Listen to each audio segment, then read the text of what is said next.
안녕하세요. 저는 50대 후반의 남성입니다. 얼마 전 TV를 보다가 그런 얘기를 봤어요.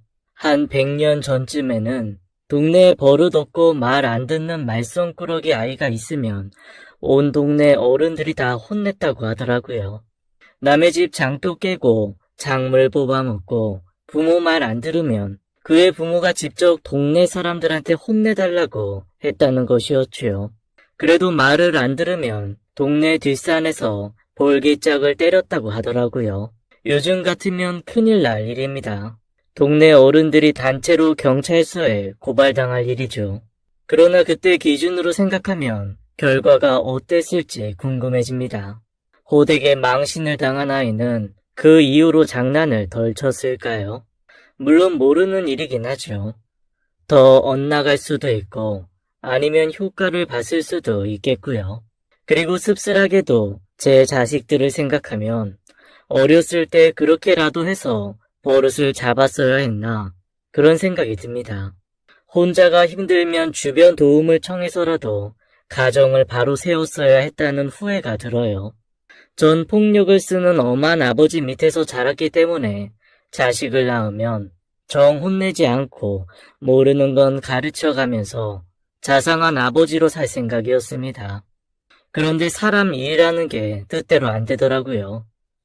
온 마을 사람들이 한 아이를 키우기 위해 나서야 했던 것처럼 저 혼자서는 역량이 안 되는 일이었을지도 모릅니다. 저희 아버지는 구두쇠에 다혈질이셨어요. 국민학교 다니는 것도 눈치를 봐야 했고 돈 한 푼 얻어내기 위해서 맞을 각오를 해야 했죠. 전 어릴 때 우리 집이 찢어지게 가난한 줄 알았는데 그거 보니 그것도 아니었습니다. 아버지는 그저 아끼고 또 아끼는 것만 아시는 분이었죠. 본인 술 드시는 일에는 그렇게 돈을 잘 쓰셨으면서 집안 식구들 먹고 사는 일에는 관심이 없었어요. 형들보다 마르고 마음도 약했던 저는 유독 아버지한테 많이 혼나면서 컸습니다. 학교에 돈을 가져가야 하는 날이면 며칠 전부터 밤에 잠이 안 올 정도였어요. 어머니도 별반 도움이 되지 않았습니다. 저랑 성격이 비슷한 어머니는 아버지를 무서워하고 앞에서 벌벌 떠느라 정신이 없으셨죠. 형들한테 치이고 아버지한테 혼나면서 고등학교 간신히 졸업한 후에는 도망치듯 집을 나왔습니다. 나오자마자 배운 게 구두 만드는 기술이었어요. 제 첫 직장이 구두 장인의 회사였습니다. 5, 6년 동안 배운 기술로 전 독립을 했고 장사 수완이 좋았던 저는 명동에 제 가게를 열어 소위 대박을 냈죠. 공장까지 직접 운영하게 되면서 30대의 젊은 나이에 큰 돈을 벌게 되었습니다. 저는 결혼을 20대 중반에 일찍 한 편이었고 30대 초반에 아들 둘이 있었어요. 연년생으로 낳았는데 애들이 어렸을 때는 참 착하고 예뻤죠. 전 크면서 제가 겪은 것들을 아이들이 경험하는 게 싫었습니다. 아버지 눈치 보면서 아주 힘들게 컸기 때문에 제가 능력만 되면 제 아이들만큼은 넉넉하고 여유롭게 키우고 싶었죠. 처음 결혼할 땐 별 볼 일 없었지만 점점 살림이 펴지면서 아이들이 원하는 건 그때그때 해줄 수 있는 형편이 되었어요. 그러다 나중에는 아주 풍족하고 넘치게 지원해줄 수 있게 됐고요. 어렸을 때는 장난감부터 해서 조금 커서는 교육비까지 필요한 건 한치의 고민도 없이 해주었습니다. 경수야 경우야, 아이 너희들은 공부만 해. 아빠가 갖고 싶은 거 다 사줄게. 아이 당신도 필요한 거 있으면 나한테 그때그때 말해요. 아내는 처음엔 말 꺼내기를 어려워하더라고요. 그 사람은 저보다 더 찢어지게 가난하게 살았기 때문에 돈 쓰는 걸 잘 못했습니다. 그래서 설득을 했어요. 어려서 학교 다닐 때 아버지한테 돈 달라기가 얼마나 어려웠는지 알아? 가슴에 아주 한이 맺혔다고. 그런데 이제 나 돈 벌 만큼 벌고 애들한테 필요한 거 다 해줄 수 있게 돼서 얼마나 좋은지 몰라. 책 사야 되면 말하고 컴퓨터도 필요하면 사는 거고 유학도 보낼 수 있으면 보내야지. 이러라고 돈 버는 거 아니겠어? 아내도 처음에는 주저했지만 나중에는 별말 안 하더라고요. 제 소원대로 아이들은 부족함 없이 자랐어요. 어려서부터 큰 집에 살면서 방도 큼지막한 거 하나씩 내주고 책상 침대도 최고급 가구로 꽉꽉 채워줬죠. 학용품도 아내가 어디서 최고 좋은 걸로 사주곤 했어요. 아이들은 제가 사업해서 번 돈으로 빵빵하게 지원받아가며 학교를 다녔습니다. 아내도 그런 생활에 서서히 적응해갔죠. 돈의 힘이라는 게 꽤 세더라고요. 아내의 친정은 심각하게 가난했던 것으로 알고 있습니다. 목구멍이 포도청이라는 말을 실감하게 살았대요. 장인 장모 두 분 다 아프셔서 집안에 돈 벌어오는 사람이 없었다고 했죠. 하루하루 뭘 먹어야 되나 그런 고민하면서 사는 집안이었습니다. 큰딸이었던 아내가 간신히 학교 졸업하고 공장에 다니기 시작하고 나서야 새끼를 다 챙기기 시작했다고 들었어요. 저와 결혼할 때도 여전히 처갓집 사정은 나아질 기미가 안 보였고요. 결혼 전에 아내는 아예 저한테 이렇게 말했죠. 수범 씨, 내가 결혼하면 우리 식구들이 손가락 빨게 생겼어. 결혼해도 친정에 생활비를 좀 드려야 할 것 같아. 안 그러면 동생들도 굶고 학교도 못 다녀. 염치 없지만 부탁 좀 할게. 아버님은 평생 약 드셔야 하고 어머님도 허리 아프신데 어쩔 수 없잖아. 내가 지원해 드릴게. 그런 걱정 마. 면목이 없다. 생활비 드리는 거 언제까지 해야 할지 나도 모르겠어. 고맙고 미안해, 자기야. 전 아내를 사랑했기에 망설임이 없었습니다. 처가에 생활비 지원을 하기로 약속하고 결혼을 했어요. 결혼할 때는 사업을 시작하기 전이었어요. 없는 처지의 처갓집에 달마다 생활비를 보내는 게 힘들었지만 구두 사업이 잘 되면서 큰 돈을 벌게 되자 아내는 당연하다고 생각하는 것 같았습니다. 그리고 이것저것 요구사항이 많아졌어요. 여보, 우리 이제 집을 좀 이사하는 게 낫지 않겠어요? 애들 학교도 좋은 동네 가서 보내야 공부 잘한대. 당신만 허락하면 내가 집 보고 올게요. 그래, 그러지 뭐. 당신이 보고 쓸만한 집 있으면 말해. 그때 내가 가서 볼게. 아내는 입이 떡 벌어질 만큼 넓은 집을 보고 왔더라고요. 그것도 부자 동네 한복판이었습니다. 저는 사실 좀 놀랐어요. 버는 돈은 많았어도 그렇게 넓은 집에서 살 생각은 아니었거든요. 아내는 그 정도는 돼야 살만하다면서 저를 가진 애교로 설득하더라고요. 결국 아내에게 넘어가 50평이나 되는 집을 계약했고 차도 좋은 차를 뽑게 되었습니다. 저는 웬만하면 아내가 하자는 대로 다 해주었어요. 아내가 좋은 동네로 가더니 단번에 변하더라고요. 그 동네 사람들과 어울리면서 점점 치장을 하기 시작했죠. 원래 시장표 옷 아니면 입지도 않던 사람이 백화점 쇼핑을 하고 낮부터 마사지를 받고 미용실에 간다면서 바쁘더라고요. 일주일에 한두 번 빼고는 아이들이랑 늘 외식을 하는 것 같았습니다. 집에 오면 제가 먹을 만한 게 없었어요. 순 애들 간식뿐이었습니다. 그 당시에 저는 공장 일이 너무 바빠서 김밥 한 줄로 저녁을 때울 때도 많았어요. 밤늦게 집에 오면 따뜻한 밥이랑 찌개 같은 게 또 먹고 싶더라고요. 그래서 아내한테 밥 없냐고 물어보면 면박을 당했습니다. 오늘 애들이랑 밖에서 돈가스 먹고 와서 밥 하나도 없어요. 집에서 기름 튀는 건 좀 그렇잖아요. 그리고 당신은 공장에서 사람들이랑 저녁 먹는 거 아니었어요? 밤 11시가 훌쩍 넘었는데 무슨 찌개를 끓이래.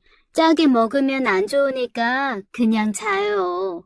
정 배고프면 라면이나 끓여 먹든가. 아니, 저녁 때 당신이랑 애들 먹고 남은 거 있을까 해서 물어본 건데, 왜 그렇게 화를 내? 막 잠들려는 사람 깨우니까 그렇죠. 일이 바쁘면 아예 저녁을 좀 늦게 먹어요. 그러면 밤늦게 배고플 일도 없잖아요. 알았어. 신경 쓰지 마. 얼른 자. 아내가 그럴 때마다 솔직히 좀 힘들었습니다. 그렇게 고생하고 돈을 많이 벌어와도 이런 대접밖에 못 받나 황당하고 속상했죠. 짠 거 먹지 말라면서 라면은 왜 먹으라고 하는 건지 차려주기 싫은 티를 숨기지도 않더라고요. 그러나 제가 희생하면 가족들이 편히 지낼 수 있으니까 그걸로 만족하려고 했습니다. 그게 가장의 숙명이라고 생각했어요. 그런 일이 몇 번 반복되고 전 아무리 바빠도 공장에서 밥을 제대로 챙겨 먹으려고 노력했습니다. 안 그러면 체력이 딸려서 일을 못하겠더라고요. 사업은 나날이 잘 돼서 집에 갖다 주는 돈도 더 늘어나기만 했죠. 일이 많아서 매일 밤늦게 들어오다가 가끔 일찍 퇴근할 때가 있었어요. 그런 날이면 가족들과 편안하게 쉬고 싶은 생각이 간절했습니다. 평소보다 일찍 아이스크림이라도 사들고 집에 가면 아이들이 반겨줄 줄 알았는데 현실은 제 상상과는 거리가 멀었어요. 얘들아, 아빠 왔다. 경수야, 경우야. 얼굴 좀 보자.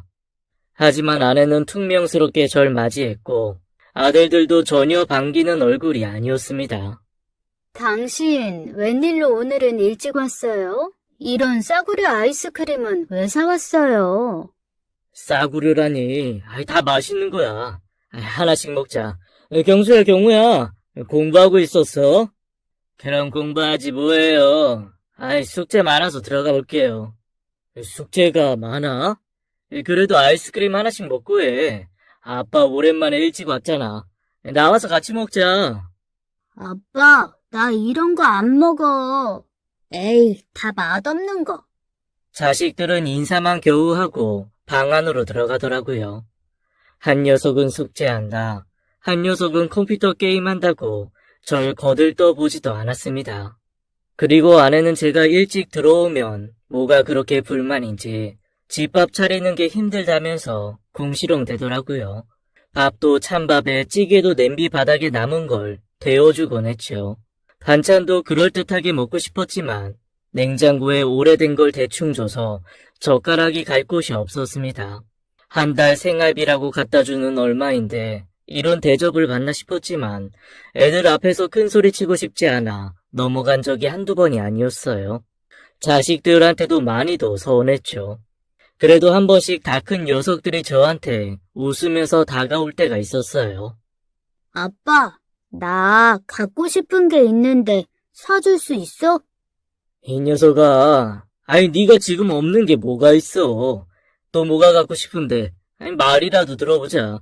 사줄지 말지는 들어보고 결정할게.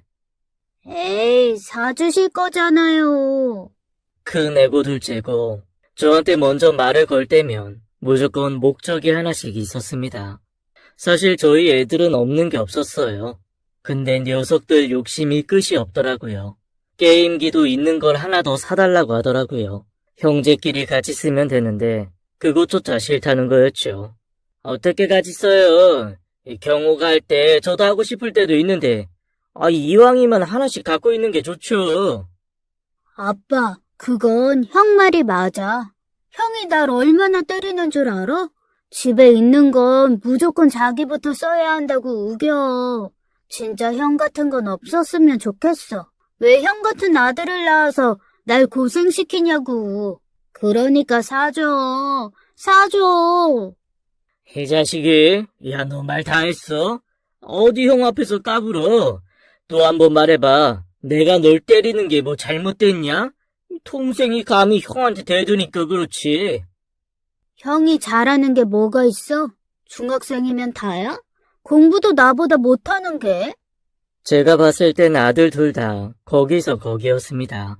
얼마나 이기적으로 컸는지 제가 기대한 것과는 달리 형제 간의 우애라고는 찾아볼 수도 없었죠. 한숨이 나왔습니다. 제가 어렸을 때는 없는 살림에 형제가 빵 한 조각이라도 나눠 먹으려고 했는데 저희 때랑은 너무 다르더라고요. 그러나 지금은 시대도 바뀌었고 요즘 애들 다 그런다고 하니 저도 그냥 이해하자 넘어갔습니다. 또 지금은 제가 능력이 되니까 뭐든지 해줄 수 있음에 감사하면서 결국 아이들이 해달라는 건 다 해줬어요. 자, 게임기 각자 하나씩 됐으니까 싸우지들 마라. 아빠 앞에서 형제가 싸우는 모습 보이지 말고 아이, 그것만큼 아빠 힘 빠지는 거 없어. 아빠 최고. 아빠, 감사합니다. 그렇게 자기들이 원하는 걸 갖고 나면 또 저한테 무심했죠. 전 그러려니 하고 지냈습니다. 그리고 저에게 시련이 찾아왔어요. 늘 잘 될 줄만 알았던 사업이 경기를 타면서 내리막길을 걷기 시작했죠. 조금만 견디면 되겠지 했는데 값싼 외국산에 밀려 설 자리를 점점 잃더라고요. 결국 제 구두 공장은 문을 닫게 되었습니다. 오래 공들인 사업이 무너지는 건 순식간이었어요. 전 피눈물을 흘리며 구두 공장을 정리하게 되었습니다. 이 과정이 정말 복잡하고 힘들었는데 아내는 힘든 걸 나누려고 하지 않더라고요. 그저 집에 돈 안 갖다 줄까봐 노심초사하는 게 눈에 보였죠. 여보, 당신 공장 닫으면 앞으로 우리 뭐 먹고 살아? 웬만하면 그냥 해요. 지금까지 잘해왔는데 뭐가 문제야? 내가 여태 사업하면서 당신한테 아쉬운 소리 한 적 있어? 어디서 돈을 빌려오랬어? 생활비를 줄인댔어. 이렇게 결정을 할 정도면 얼마나 심각했겠어. 그 생각은 안 해? 다 이유가 있으니까 그만둔다고 하지. 내가 피땀 흘려 세운 내 공장이야. 유지라도 할 수 있으면 내가 이거 포기하겠어? 그런데 아니야. 지금은 값싼 외국산에 밀려서 국산 구두가 설 자리가 없어. 이해해줘. 전 큰 출혈을 무릅쓰고 정리를 한 건데 아내는 그런 제 마음을 조금 더 알아주려고 하지 않았죠. 아우, 난 모르겠어요. 생활비 주던 거 그대로 주고 애들 공부하던 거 끝까지 하게 해줘요. 나보고 어떻게 하란 말이야. 당신 솔직히 말해봐요. 이참에 잘 됐다. 좀 놀아보자. 그런 거 아니에요? 대책 없이 공장을 닫으면 어떡해요? 당신 그게 할 소리야? 위로는 못 해줄 망정. 뭐? 진짜 당신 이럴 수 있어? 씀씀이 좀 줄이고 집도 줄여가면 당분간은 버틸 수 있잖아. 우리가 언제부터 부자였어? 태어날 때부터 부자였어? 상황에 따라 맞춰 사는 거지. 왜 이렇게 억지를 부려? 당장의 씀씀이를 어떻게 줄이란 말이에요? 애들한테는 또 뭐라고 말해요? 속상해 죽겠네, 정말. 아무튼 난 이 상황 못 받아들이겠으니까 당신이 뭐라도 해요. 이사는 왜 가요, 우리가? 난 여기서 죽어도 버틸 거예요. 정말 이럴 거야? 우리 바닥부터 시작했어. 신혼생활하던 단칸방 벌써 잊었어? 사람이 왜 이렇게 변했어? 확실한 건 전처럼 생활비 못 준다는 거야. 비상사태라고 지금. 그때 전 처음으로 아내에게 큰 소리를 냈어요. 제 마음도 심란하기 짝이 없는데 아내의 태도는 큰 상처가 됐죠. 궁지에 몰린 전 뭐라도 해야 할 것 같았고 결국 집을 담보로 대출을 내서 유리 공장 사업을 하기로 마음먹었습니다. 지인이 그 일을 하는데 벌이가 괜찮다고 해서 덤벼든 거였어요. 하지만 새로 인수받은 유리 공장은 알고 보니 부실하기 짝이 없더라고요. 저한테 그 공장을 판 사람도 뻥튀기를 해서 넘긴 거였습니다. 여유가 있으면 큰 일을 결정해도 이것저것 잘 알아보고 할 텐데 그때 전 눈에 뭐가 씌었던 것 같았어요. 그렇게 사업을 오래 했는데도 사리 분별이 제대로 되지 않았습니다. 아무도 맡으려고 하지 않은 공장을 바보같이 사게 된 거였죠. 거래처가 하나도 없는 상태에서 운영을 하려니 쉽지가 않았습니다.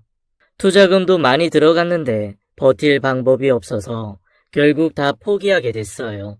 유리 공장을 철거하고 창고를 지어서 임대 주는 걸 하려고 생각했지만 철거 비용도 만만치 않더라고요.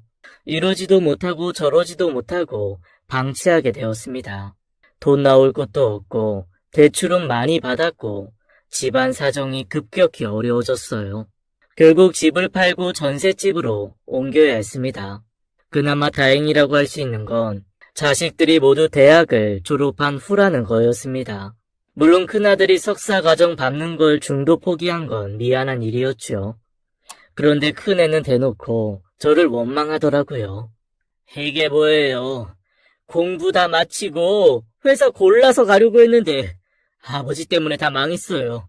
급하게 취직을 하려고 보니까 이것도 쉽지 않고 친구들이 공부 왜 그만두냐고 묻는데 제가 할 말이 없잖아요. 상황이 이렇게 된 걸 어떻게 하니? 이 공부는 일하다가 여건 되면 다시 도전해봐라. 그건 나도 애석하게 생각해. 그렇지만 아버지도 최선을 다했어. 너무 그러지 마라. 그러게 아버지, 잘 알아보고 하셨어야죠. 왜 일을 이렇게 만들어요? 너무 경솔하셨던 거 아니에요? 내가 신이라도 되냐? 나도 어쩔 수 없었어. 그래도 아버지가 기술이 있으니 얼마나 다행이냐. 너도 취업이 됐고 일단 이렇게 같이 이겨내보자. 어쩔 수 없잖니. 옆에 있던 둘째도 보태더라고요. 제 속이 말이 아니었습니다. 에이 쪽팔려서 못 살겠어 진짜. 사는 동네도 그리고 집도 코딱지만해서 어디 산다고 말도 못해요. 상황에 맞춰 사는 거지. 넌 아버지 앞에서 그게 무슨 소리야? 이 철없는 녀석아. 20대 중반을 넘긴 두 아들이 저렇게 말하는데 기가 막혀서 말문이 막히더라고요. 일이 이렇게 된 걸 다 원망만 하고 절 위로하는 사람 하나 없었어요. 물론 가장으로서 체면이 안 서는 상황은 맞았습니다. 속상했지만 제 상황이 여의치 않았기 때문에 넘어가기로 했어요. 아내 역시 근처만 가도 찬바람이 쌩쌩 불었고요. 서럽고 힘들었지만 그래도 가장이기에 각오를 단단히 했습니다. 전 다른 구두 공장에 나가 일을 하게 됐어요. 거기서 일하면서 받은 월급으로 생계를 유지하게 됐죠. 솔직히 월급도 그렇게 적은 액수는 아니었습니다.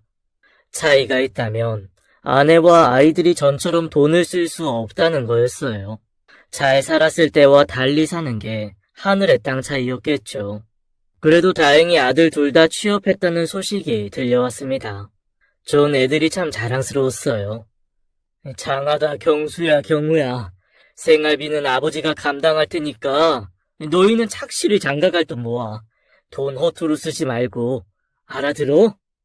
그건 저희가 알아서 할게요. 저는 아이들을 장하다고 칭찬해줬지만 애들 표정은 썩 기뻐 보이지 않았습니다. 아무래도 저한테 불만이 많은 것처럼 보였어요. 그리고 아들들의 첫 월급날이 되었습니다. 속으로 두 애들이 저한테 내복이라도 하나 사주겠지 기대했지만 아무런 얘기가 없더라고요. 저는 아내에게 은근히 물어보았습니다. 그때 제가 뭘 물어보면 차갑게 대답하기 일쑤였죠. 여보, 애들 월급날 안 됐어? 왜요? 애들 월급까지 뺏어다가 빚 갚게요? 무슨 말이 그래. 애들 첫 직장, 첫 월급날의 의미 있잖아. 같이 축하해 주려고 물어본 거지. 몰라요, 난. 애들 월급은 지들이 알아서 하겠죠. 쥐꼬리만한 월급 갖고 뭘 하겠어요. 그리고 말이 나왔으니까 말인데, 걔들이 그 월급으로 무슨 장가갈 돈을 모아요? 당신 진짜 너무한 거 아니에요? 뭐가 너무해. 아니, 당신 진짜 아직도 정신 못 차렸어? 당신 정말 돈 나올 데 없어요? 최후에 쓰려고 어디 꽁꽁 숨겨둔 땅이나 재산 그런 거 없냐고요. 있죠? 사실은 있죠? 그거 나중에 풀지 말고 지금 좀 씁시다. 아주 숨이 막혀 죽겠어요. 지금 무슨 소리 하는 거야? 아, 상황 다 알고도 이래? 나한테 숨겨둔 돈이 어디 있어? 이 나이에 공장 다니면서 그 월급 받는 건 뭐 쉬운 줄 알아? 부족하면 당신이 좀 나가서 벌면 되잖아. 내가 이 나이에 어디 가서 뭘 벌어요? 당신 사업 망하더니 그릇도 참 작아졌네요. 애들 코 묻은 돈이나 탐내고 경수 경우 앞에서 월급 얘기 꺼내지도 말아요. 당신 때문에 공부하는 거 다 접고 얼마나 힘들겠어요. 둘 다 남의 밑에서 일하게 됐다고 얼마나 속상해하는 줄 알아요? 남의 밑에서 일하는 게 뭐 대수야? 나도 처음부터 남의 밑에서 일했어. 그리고 사업 망한 게 내가 원해서 그렇게 된 거야? 잘 하려다가 그렇게 된 거 아니냐고. 그동안 내 덕에 잘 먹고 잘 살지 않았어? 돈 없다고 왜 이렇게들 야단이야? 우리가 집이 없어 먹을 식량이 없어. 도대체가 왜 만족을 몰라? 정말 살고 싶지 않았습니다. 나긋나긋하던 아내는 돈만 밝히는 괴물이 되어 있었어요. 결국 아이들 첫 월급날 전 아무것도 받지 못하고 혼자 소주잔만 기울였습니다. 공장에 나가보면 제 또래의 사람들은 공부 마친 자식들이 효도한다고 자랑이 늘어지더라고요. 저는 씁쓸하기만 했죠. 또 아내는 저만 보면 짜증을 부리고 면박을 주더라고요. 당신은 정말 집안일은 하나도 몰라. 아니, 지금 현관문이 지금 주저앉아서 고장이 났는데 그거 하나 못 고쳐요? 저런 철문은 쉽게 못 고쳐. 두세 시간 있으면 사람 온다잖아. 왜 그렇게 사람을 고치? 그리고 내가 연장 쓰다가 손 다치면 이 구두 일은 어떻게 하라고. 뭐 하나 제대로 할 줄 아는 게 없어. 아유, 속 터져. 아내는 사사건건 절 못 잡아먹어서 안달리더라고요. 그러던 어느 날 아내는 자신도 일을 시작하겠다면서 면접을 보고 왔다고 했습니다. 보험 판매 일이라고 했어요. 참 어려운 일이라고 알고 있는데 아내가 잘할 수 있을지 걱정도 되고 한편으로는 아내가 달라졌나 싶은 생각도 들었습니다. 그 뒤로 아내는 밤늦도록 보험을 팔러 다니더라고요. 그런데 이상하게 점점 화장이 나 옷차림이 화려해졌어요. 저한테는 말도 안 붙였죠. 돈 번다니 더 바쁠 것 같기도 하고 말 섞으면 또 다툴 것 같아 제가 밥해 먹으면서 공장을 다녔습니다. 아내를 보면 저한테 정이 떨어진 사람 같아서 늘 마음이 불편했어요. 아내와 아이들 모두 회사에 다니고 각자 생활에 충실할 뿐 가족으로서 어떤 것도 함께 하지 않았습니다. 애들도 바빠서 집에는 늦게 들어오기 일쑤였고요. 이해는 했지만 속이 상했습니다. 저도 나이가 들어가고 일이 힘에 부치는데 집에서는 어떤 위안도 얻을 수 없었어요. 그리고 제 생일이 다가왔죠. 아무도 제 생일을 아는 채 하지 않았습니다. 가족들한테 은근슬쩍 물었어요. 여보, 오늘 저녁에 밖에서 밥 한 끼 먹을까? 안 돼요. 중요한 고객이랑 약속 있어요. 오늘 많이 늦을 거야. 갑자기 왜 그래요? 경수야, 경우야. 오늘 저녁에 늦니? 애들도 당연히 늦게 들어온다고 하더라고요. 바빠서 그런가 보다 하고 서운한 티를 내지 않았습니다. 그날 전 평소와 다름없이 공장에 출근했어요. 공장에서 점심에 미역국이 나왔습니다. 그걸 떠먹는데 너무 서글프더라고요. 내가 지금까지 뭘 위해 이렇게 살았나? 내 인생은 뭔가? 그런 생각이 저절로 들었습니다. 땅이 꺼지게 한숨이 나오더라고요. 그날 밤 퇴근했는데도 아무도 집에 없었습니다. 전 일찍 잠이 들었다가 화장실에 가고 싶어 잠이 깼어요. 주방에서 가족들 목소리가 들리더라고요. 전 반가운 마음에 주방으로 가려다가 멈칫했습니다. 대화 내용을 들어보니 제가 낄 자리가 아니었어요. 아버지 오늘 생신이시잖아. 근데 나 일부러 모른 척했어. 짜증나게 저녁같이 먹자고 하잖아. 누구 때문에 내가 이렇게 고생하는데 아버지는 진짜 양심도 없나 봐. 형, 내가 오늘 팀장한테 얼마나 깨졌는 줄 알아? 진짜 사는 거 재미없어 죽겠어. 아니 내가 이렇게 살 줄은 꿈에도 생각 못했어. 이게 다 아빠 때문이야. 너희들만 그런 줄 아니? 난 더해. 보험 계약하기 전까지 고객들한테 얼마나 굽실대는 줄 알아? 간이고 쓸개고 다 빼준다고. 너네 아빠는 이런 걸 아는지 모르는지 그저 공장에 들어박혀서 구두만 만지면 단 줄 알지. 아니 일은 왜 그렇게 만들어서 우리를 이렇게 힘들게 해? 그러면서 미역국은 또 얻어먹고 싶은가 보지? 엄마가 아버지한테 다시 사업 좀 일으키라고 하면 안 돼. 나 진짜 구질구질해서 이렇게 못 살겠어. 옛날 내 친구들 하나도 못 만나. 우리 집 망한 거 고소하게 생각한다고. 너네 아버지 이제 이빨 빠진 호랑이야. 지금 다시 일어서긴 뭘 일어서 너희들도 포기해. 돈 많은 집 딸이랑 만나서 결혼을 하든지 복권에 당첨이 되든지 그거 아니면 방법 없어. 진짜. 남들은 장가 갈 때 집이니 차니 대단하게들 해가는데 집불도 없는 내가 어떻게 장가를 가겠어. 진짜 아버지 잘못 만나 이게 무슨 고생이야. 눈물이 왈칵 쏟아졌습니다. 가슴에 비수가 날아와 수없이 꽂혔어요. 제가 그동안 김밥 하나로 저녁을 때우면서 뼈 빠지게 일한 걸 아내와 아이들은 전혀 고마워하지 않고 있었습니다.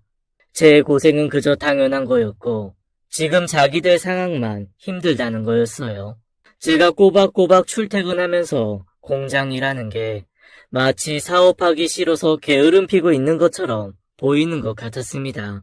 인생의 후회가 밀려왔죠.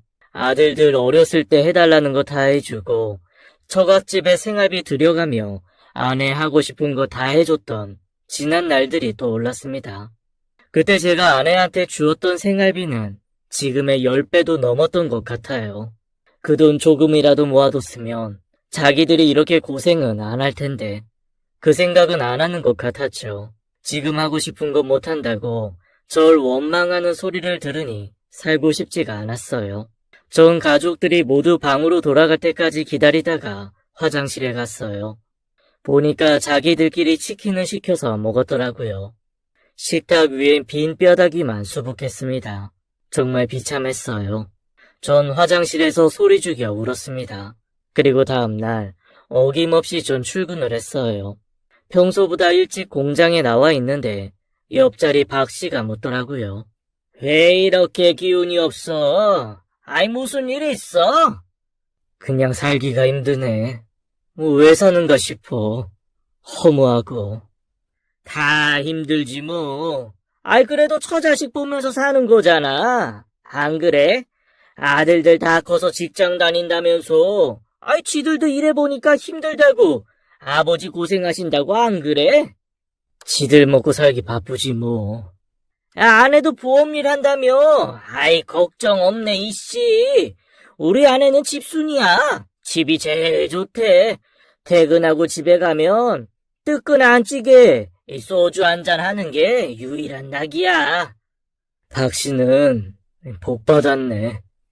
복? 인생 뭐 있어? 그냥 가족 건강하고 각자 직업 있고 그러면 된 거 아니야? 이 씨가 보기보다 욕심이 많구만. 전에 사업을 크게 했었다며? 사는 게 그만 못해서 그래? 박 씨는 저한테 기분 내라고 커피를 한 잔 타주더라고요. 깊은 후회가 몰려왔습니다. 첫 단추부터 잘못 꿰었다는 생각이 들었어요. 가족들한테 해달라는 거 다 해주고 없는 것까지 다 퍼줬는데 왜 지금 이 모양 이 꼴로 비참한지 이해할 수 없었습니다. 다 잊자 싶어 억지로 일에 집중하려고 했지만 그만 사고가 나고 말았어요. 딴 생각을 하다가 손을 다치고 말았죠. 꽤 큰 사고였어요.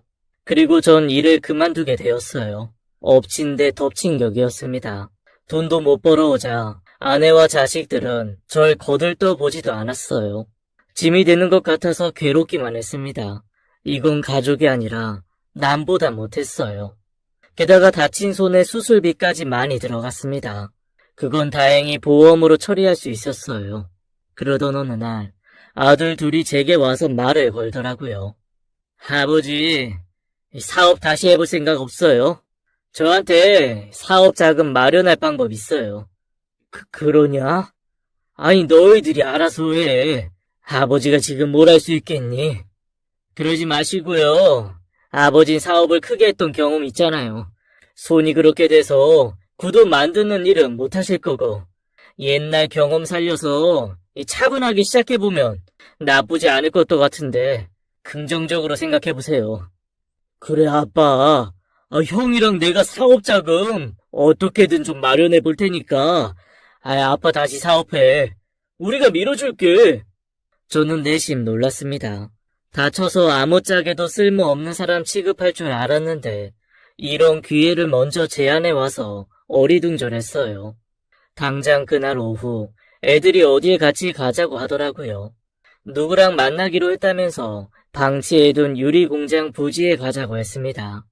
우리한테 귀인이에요. 그분이 오후에 유리공장 부지에 있는 창고에서 만나기로 했어요. 거기서 부지 보면서 의논하려고요. 누군지 잘 살펴봤어?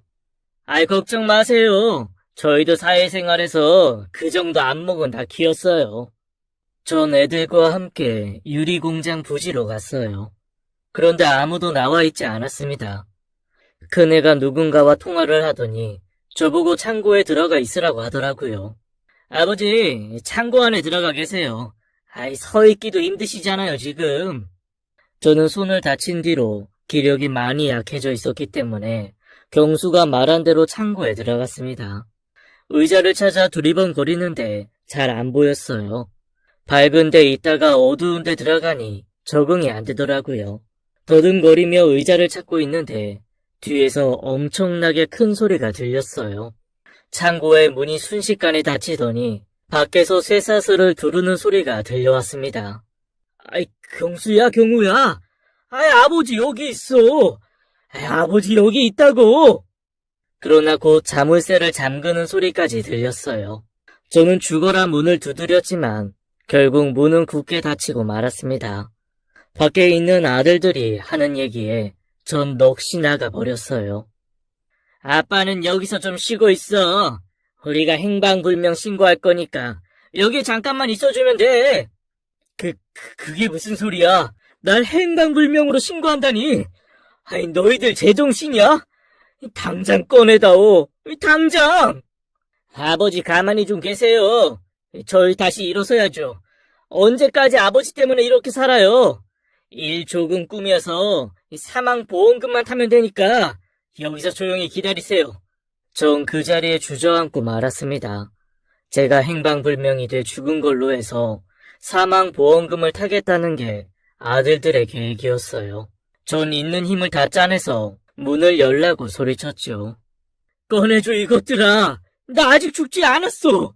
사지 육신 멀쩡한 아버지를 죽은 걸로 해서 돈을 타먹는다고? 너희 이 벌을 다 어떻게 받으려고? 당장 문 열지 못해? 이 방법 아니면 뭐가 있어요? 아버지 지금 일도 못하시고 그 몸을 해갖고 무슨 사업을 해요? 아무튼 이 방법밖에 없어요. 저희도 고민 많이 한 거라고요. 저는 서둘러 핸드폰을 찾아보았습니다. 아차 싶었어요. 차에서 내릴 땐 막내가 할 게 있다면서 저한테 핸드폰을 달라고 하더라고요. 그때 아무 생각 없이 줬던 게 기억이 났습니다. 경수, 경우가 얘기를 나누면서 창고에서 멀어져 가는 소리가 들려왔어요. 전 미친 듯이 문을 두드렸지만 소용없었죠. 충격 속에 애들이 탄 차가 멀어지는 소리를 들었습니다. 그렇게 전 창고에 갇히고 말았어요. 이곳은 아주 외진 곳이어서 지나다니는 차도 없고 사람도 없었습니다. 꼼짝없이 갇힌 신세였어요. 창고 안에는 기본적인 몇 가지 생필품과 먹을 것이 있었습니다. 물이랑 데워 먹는 밥이 몇 개 있었고 시리얼 상자만 여러 개가 있었죠. 전자레인지 같은 건 당연히 없었습니다. 화장실은 밖에 있었어요. 대신 커다란 약수통이 여러 개 있었죠. 그 통을 나중에 그렇게 쓰리라고는 처음에 생각도 못했습니다. 충격이 한 차례 입술고 지나가니 온몸이 떨려서 일어날 수가 없었어요. 억울하고 분하고 원통했습니다. 내가 이런 꼴까지 당해야 하나 오기가 생기고 속에서 천불이 솟았어요. 전 버려진 거나 마찬가지였습니다. 이렇게 살아서 뭐하나 그런 생각과 함께 나가서 이것들을 혼내주자 그런 생각이 교차했어요. 점점 배가 고파왔습니다. 죽든지 살든지 그건 나중에 결정하고 일단 배고픔을 해결하자 싶었죠. 전 거기에 있는 밥을 그냥 우걱우걱 씹어 먹었어요. 언제까지 있게 될지 몰라 그 물기 없는 밥도 아껴 먹게 되더라고요. 나중에는 화장실이 급해서 약수도통에 볼일을 보게 되었습니다. 정말 비참했죠.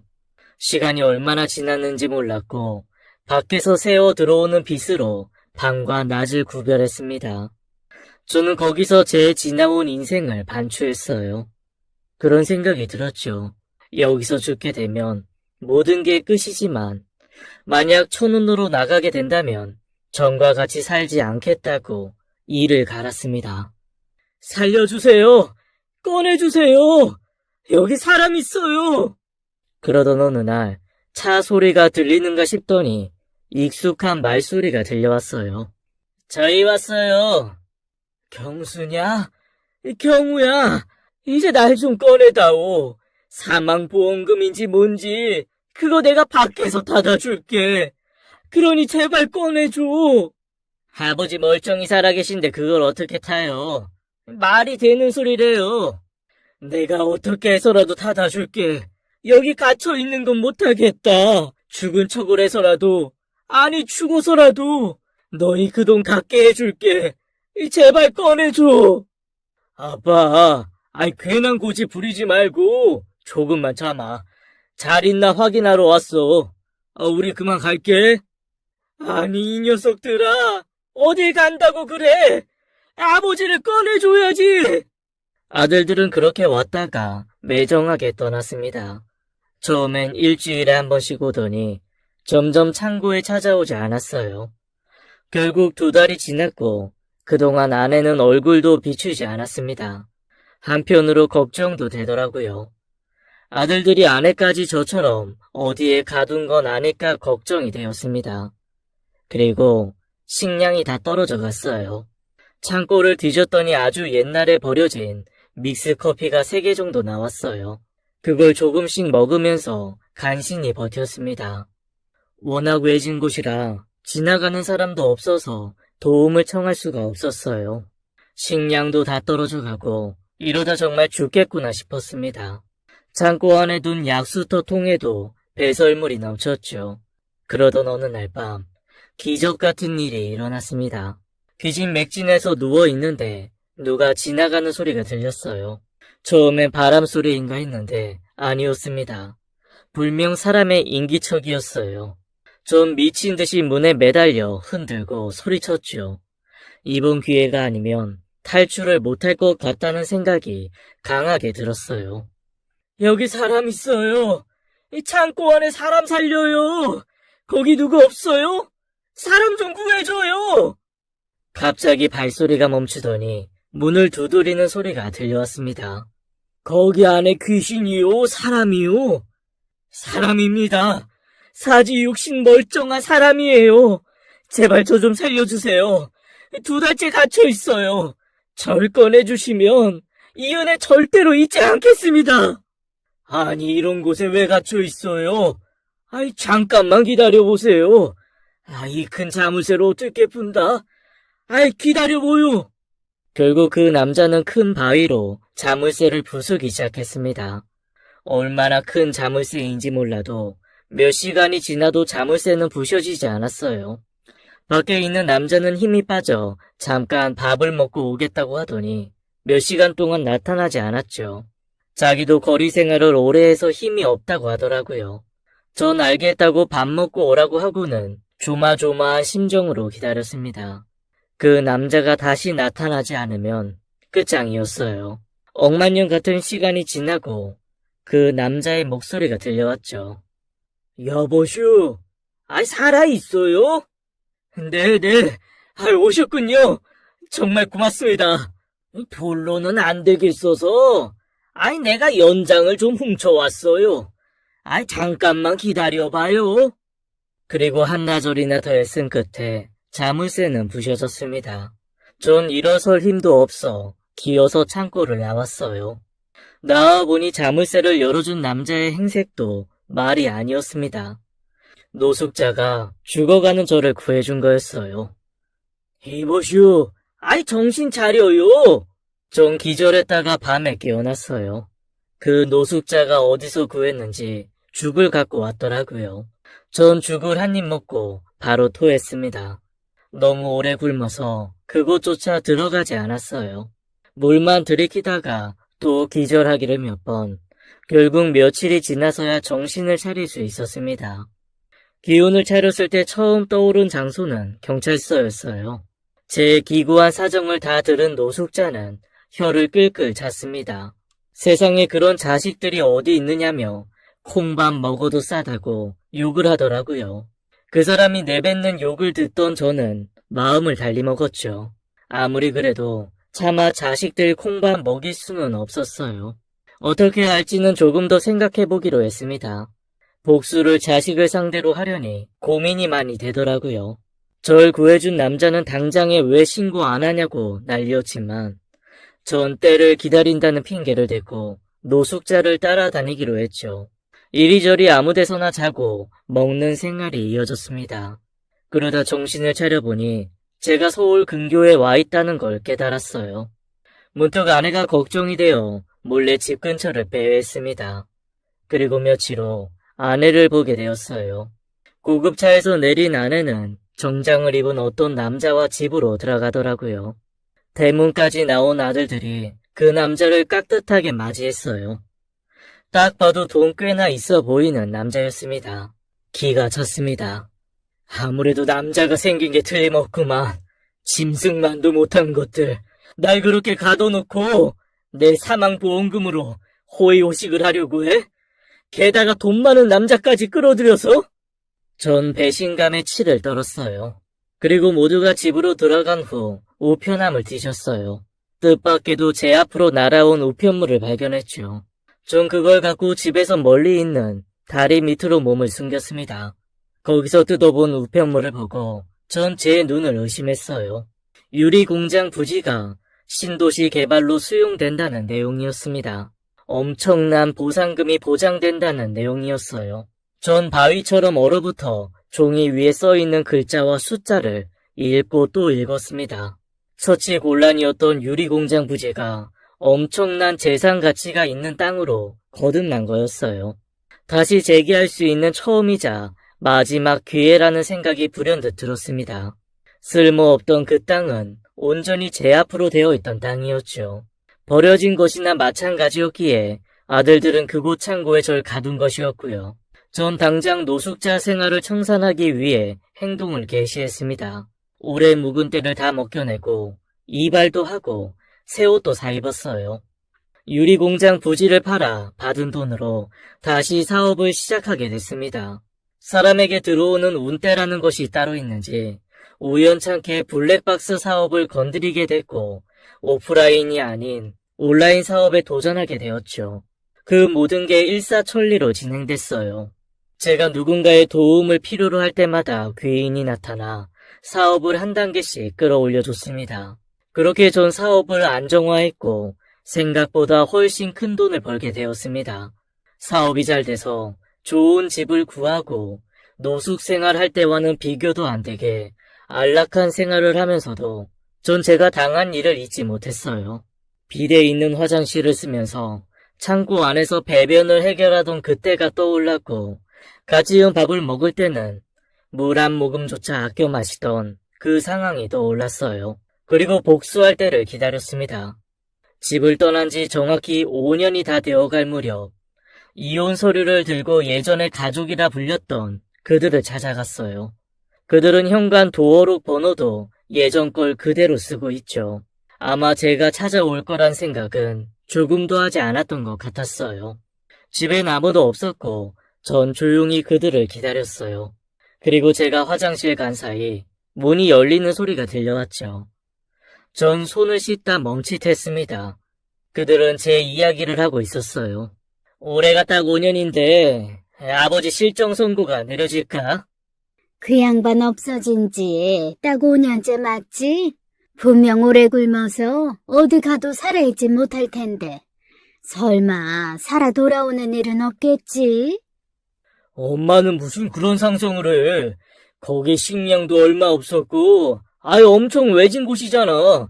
살아 돌아오면 귀신으로밖에 볼 수 없어. 그나저나 어떻게 거길 나갈 수 있었는지 그게 난 지금도 궁금해. 누가 연장으로 자물쇠를 부순 게 분명한데 말이야. 연장도 없고 깨진 돌만 굴러다닌다던데 그게 영 찜찜해. 누가 자물쇠에 부순 거지? 더 신경 쓰지 말아라.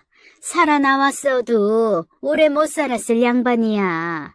법원에서 실종 선고 내려지기만 기다리자고. 그럼 곧바로 사망보험금 신청할 수 있어. 내가 이 일 꾸미려고 공부를 얼마나 한 줄 알아? 머리카락이 다 하얗게 샜잖아. 엄마, 진짜 고생했어요. 우리 사망보험금 나오면 집부터 이사하자. 무슨 소리야? 사업해야지. 장가 가려면 그 돈 굴려서 몇십 배는 불려야 돼. 들려오는 대화에 전 기가 차고 분노가 치밀어 올랐습니다. 그 셋은 저의 생사 여부에 조금도 관심이 없었어요. 진짜 제 죽음을 봤다고 해도 눈물 한 방울 안 흘릴 인간들이었죠. 오로지 사망보험금에만 관심 있는 자식들과 아내는 사람이라고 할 수 없었습니다. 더 분노가 치미는 건 이 모든 게 아내가 꾸민 짓이었다는 사실이었습니다. 전 더는 참을 수 없어 문을 박차고 나갔어요. 사람 같지도 않은 것들, 하늘이 무섭지도 않냐? 내가 분하고 억울해서라도 니들보다 100년, 1000년을 더 살아야겠어. 이 천하의 몹쓸 것들! 저를 본 아내와 아들들은 정말 귀신을 본 것처럼 놀라 자빠졌습니다.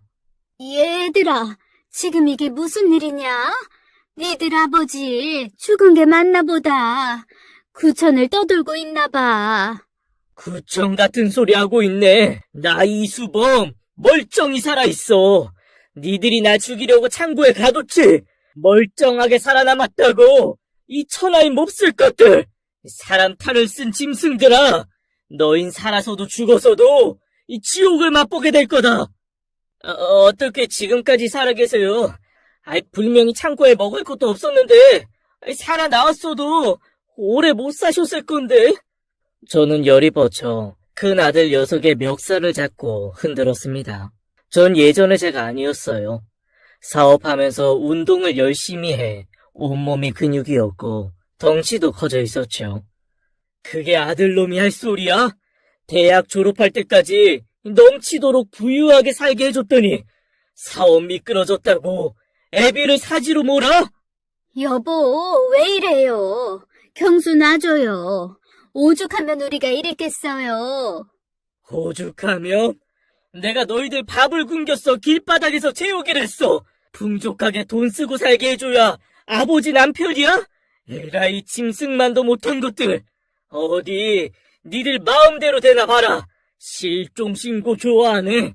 앞으로 너희 셋 콩밥 먹을 각오해. 그러자 막내 아들놈이 저한테 달려들었습니다. 바지가랑이를 잡고 빌더라고요. 아빠 잘못했어. 우리가 잘못했어. 나 감옥 가기 싫어. 제발 경찰에 신고하지 마. 못난 인간들 셋이 제 발밑에 매달려 제발 경찰에 신고만 말아달라고 비는데 억장이 무너졌습니다. 전 간신히 마음을 가라앉히고 이혼 서류를 내밀었어요. 당신, 이리 와서 도장 찍어. 이혼하자고. 지금 이 순간부터 내가 하자는 대로 순순히 안 하면 셋 다 콩밥 먹을 각오해. 아내는 눈물을 찔끔거리면서 도장을 찍었습니다. 전 서류를 봉투에 넣고 당장 일어섰어요. 이 인간들이랑 1분도 더 함께하기 싫었습니다. 그러는 사이 세 사람은 저를 자세히 훑어보더라고요. 건강해진 몸, 좋아진 얼굴, 척 보기에도 비싸 보이는 양복이 눈에 띄었던 것 같았죠. 아니나 다를까 경수가 저한테 물었습니다. 근데 아버지, 그동안 어디서 어떻게 지내셨어요? 이 양복, 아버지 옛날에 좋아하시던 데서 맞춘 것 같은데, 그런 큰 돈이 어디서 나셨어요? 이게 또 눈에 들어오냐? 하여간, 돈만 밝히는 것들은 어쩔 수가 없어. 왜, 죽은 줄만 알았던 애비한테 돈 냄새가 풀풀 나냐? 하늘이 날 불쌍히 여기셨는지 횡재수를 주셨어. 이제 너희와는 아무 상관없는 이야기지만. 횡재수라뇨? 자세히 얘기 좀 해봐요. 몇 해 전에 당첨됐어. 로또 1등에. 상상도 못할 금액이 한 번에 들어왔지. 덕분에 잘 먹고 잘 살고 있지만 세 사람과는 아무 상관없는 일이야. 안 그래? 난 이만 간다. 앞으로 다시 보지 말자. 경찰에 신고할지 말지 아직 결정 안 했으니까 끽소리도 말고 살고 있어. 알았어? 여보, 안 돼요. 가긴 어딜 가요. 그리고 서류 1이네요. 이유는 무슨? 당치도 않아요. 로또 당첨됐다는 제 거짓말에 아내는 당장 이혼 서류를 찢더라고요. 참 가소로웠습니다. 졸사지에 몰아넣었던 아들 녀석도 무릎 꿇고 손을 싹싹 빌며 잘못했다고 빌더라고요. 아버지 잘못했어요. 제가 죽을 죄를 졌어요. 한 번만 봐주세요, 한 번만요. 부모 자식 인연이 천년이라는데 아버지 넓은 아량으로서 한 번만 봐주세요. 제가 미련했어요. 어리석었다고요. 절대 그런 생각을 하면 안 되는 거였는데 엄마 때문에 그렇게 했어요. 전 안 하겠다고 했는데 엄마랑 경우가 절 꼬드겼어요. 아버지, 저 아직 하고 싶은 게 많아요. 저 버리지 말아주세요. 형 말 믿으면 안 돼요, 아버지. 진짜 안 된다고. 하지 말자고 한 건 저였어요. 엄마랑 형한테 입술려 나쁜 짓 저질렀어요. 죄송해요, 잘못했어요. 1000번이고 10,000번이고 빌게요. 아버지가 기라고 하면 키고 하라는 대로 다 할게요. 제발 저 버리지 말아주세요. 그러니까 감옥도 다녀오라면 다녀올게요. 아버지, 저 대출이 많아요.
지금 돈 때문에 하루하루 숨이 막혀요. 저, 이 세상에 아버지 한 분이잖아요. 저 좀 도와주세요. 네? 여보, 경수 아빠, 가긴 어딜 가요. 여기 계세요, 제발요. 진심으로 반성할게요. 절절하게 빌 테니까 제발 언제가 됐든 용서만 해줘요. 우리도 힘들었어요. 그래서 해서는 안 될 일 했고요. 미안해요. 정말 잘못했어요. 제발 우리 버리지만 말아줘요. 경수 아빠, 수범 씨, 한 번만 용서해줘요. 셋이 무릎 꿇고 손이 발이 되도록 비는데 정말 열이 뻗치더라고요. 저한테 돈이 있는 걸 알고 박쥐처럼 붙어보려는 의도가 눈에 빤히 보였습니다. 정말 상종 못할 인간들이었죠. 전 호통을 쳤습니다. 좋으면 삼키고 쓰면 뱉어?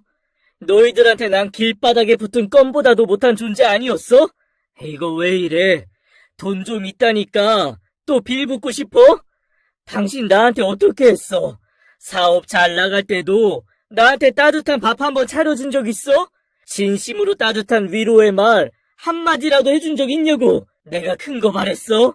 늦게 퇴근해 배고프다고 하면 구박하고 허구한 날 돈만 가져와라 퇴근하고. 나 당신 남편이었던 적 없어. 현금 지급기였지. 그리고 경수 경우 너희들 그러는 거 아니다. 그 죄값 다 어떻게 받으려고 그래. 아버지, 너희 대학 졸업할 때까지 최선을 다했어. 세상에 좋다는 거 하나도 빠짐없이 다 해줬다고. 공부할 때 필요하다는 건 내 기억에 안 사준 거 하나도 없었어. 그런데 20살도 훌쩍 넘어 다 큰 놈들이 아버지 사업 망했다고 장가가기 글렀다고 원망하고 그것도 모자라 죽일 생각까지 해? 행방불명 좋아하네. 너희들이 그 창고에서 나 굶겨 죽이려고 했잖아. 꼼짝없이 죽을 줄 알았던 아버지가 나타나니까 뭐 귀신?